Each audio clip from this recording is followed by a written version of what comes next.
I came to Islam, inshallah, 24 years ago. Before this, I was a heavy metal punk musician. I grew up, had a good education, but I was rebellious. I was like a human version of Iblis in the way that I rebelled. I would not bend my neck to anything. I questioned everything I was taught. I questioned history. I questioned that there was history and there is his story. There are truth and there are lies. And I rebelled against the British way of everything. I never drunk, I never did these things, but I thought I will rebel against the system, against the governments that I think are unfair. I will do it through music. Alhamdulillah. So I did music that criticised the government, criticised the society I lived in, thinking this would also make me happy. Happiness doesn't come from the outside, happiness comes from within. And now know happiness as water, as life itself comes from Allah subhanahu wa ta'ala. At the time I thought I could make myself happy through the music. I thought following my own ideas and the ideas of others would make Islam, would make my life complete. So what did I do? I played loud music and I deafened a generation. I'm tattooed and I was pierced, and way before all the people were doing this thing. Now it is commonplace. Then 20 odd years ago it was unusual and it was very uncommon. You can see by the holes in my ears. They are not from fighting in Afghanistan, astaghfirullah. Unfortunately they are from my own stupidity. But we did these things, and we live with the consequences. Would you like just to show me a bit of your chest? I could see some tattoos in your neck. Oh, this would be difficult. But if I say that the tattoos goes from here right the way across and down. No problem. There's no aura there, anyway. So we could just show me your neck a bit. Oh, that's all. MashaAllah. I understand that you were half Irish, and that the father side. Subhanallah. Let me just check it. Subhanallah, la ilaha illallah. You could imagine what a person he was when he was at that time. Now at the moment I could just say to the brother that he had some light in his face because of the light of the hidayah, the nur of the Islam, the guidance, or the darkness of that heavy metal, what he said. It was satanic way, wasn't it? Yes, I would say it was. I would also say that it was done through anger out for various reasons. Anger at society, anger at things that I didn't understand, anger at that there must be more in life than just property, money and health and wealth. These things are, everybody says this is the meaning of life. I've always thought there was a God, and I always asked where he was.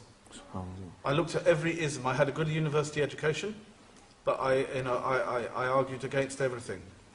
And at the end of the day I looked at Christianity and they were saying about Allah subhanahu wa ta'ala has a son, and I could not accept this. For if Allah needed a son, that would mean he has a weakness. He is in need of an heir. If you have a son, you're going to die, he takes over. Why do you need this if he's all sustaining and all powerful? So this did not make sense. I looked at the Hinduism and they worshipping the statues. And I said to one, if I break your statue, will your statue come and hurt me? I didn't even know about Islam. And he said, it would be a terrible thing. So if I throw your statue on the floor, it will kill me. I thought this is ridiculous. It is a nonsense. I looked at Jewish religion. I thought, well, I can't be this because this is not just a religion, it's a race as well. And I'm not of that race. So how can I join something I'm not a part of the club? It didn't make sense either. I thought God created everything, not just one people. I looked at all these different philosophies: Marxism, ism, schism and ism. And at the end of the day, all they are is man-made, manufactured, made by man for man's ego. And this I did not understand. A long time ago now, subhanahu wa ta'ala, I was walking along Kensington High Street, and a brother had a leaflet, and he was doing a very early version of dawah.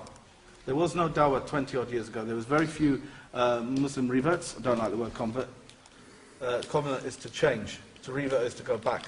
I have gone back to what my natural inclination should have been in the first place. There is no room for a convert. So I took the leaflet and I saw the word Islam, and I thought, what is this thing? Whenever I was very little, my grandmother, because I grew up with my grandparents, took me to Hyde Park, and I used to see Arabic graffiti on the wall, and I used to like the script. I used to like and I used to wish I could understand what it said. somewhere deep down inside, that must have stayed with me. Because when I got this leaflet and it said Islam on it, I wanted to check this out. Then there were very few books on Islam. I found one, and it was Ghulam Salwa's Belief and Teaching in Islam. In its first edition, it's now in its 9th or so edition. It was very primitively, a primitive edition then. And I read it. And alhamdulillah, I saw this script again. And I thought, so it's this religion that has this script that, spoke to me from a young child, that I thought, what is this thing? I was good at art, and I thought the script was beautiful. And of all scripts, it is the most beautiful in the world. And I looked at this thing, and I read, and then I read one thing. Bismillahir Rahmanir Rahim. قل هو الله أحد الله الصمد لم يلد ولم يولد ولم يكن له كفوا أحد. They weren't expecting that, mashallah, from you. The way you sound, mashallah. Mashallah, tabarakallah, tabarakallah. This changed my life. Yeah, subhanallah. And you know the meaning of it, mashallah. To say that Allah is one. Yes.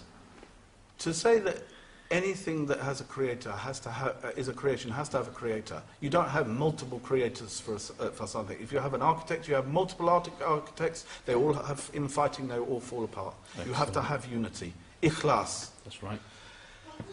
To say Allah is one, the absolute. He has to be absolute. If there's not absolution, if there's not completeness, then he is partial. If he is partial, he is not the Lord of all.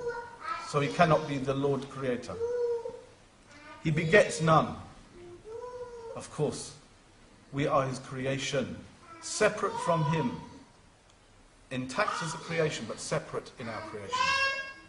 He doesn't need a son, he doesn't need daughters, wives, or all the clutter that we have on earth. And nor is he begotten. How can he be made of people or of something else? If something created him, that must be more powerful, therefore that must be Allah. So that had an impact on you. And like unto him, there is nothing. This is what had the impact. Right. Because to say, unlike unto him, in the whole universe, nothing in like the whole of everything, we can only see as far as our galaxy with the Hubble telescope, we can see Crab Nothing Nebula like and whatever. This is as far as we can go. Now beyond that, how many universes are there? And beyond that, how many universes are there? And the 7 heavens, etc., etc. If there is nothing within the light years and thousands of millions of light years, there is nothing equal to him, and there is nothing like him, then he is Lord of all. And if he is Lord of all, then what am I doing standing on my feet? I must be on my face.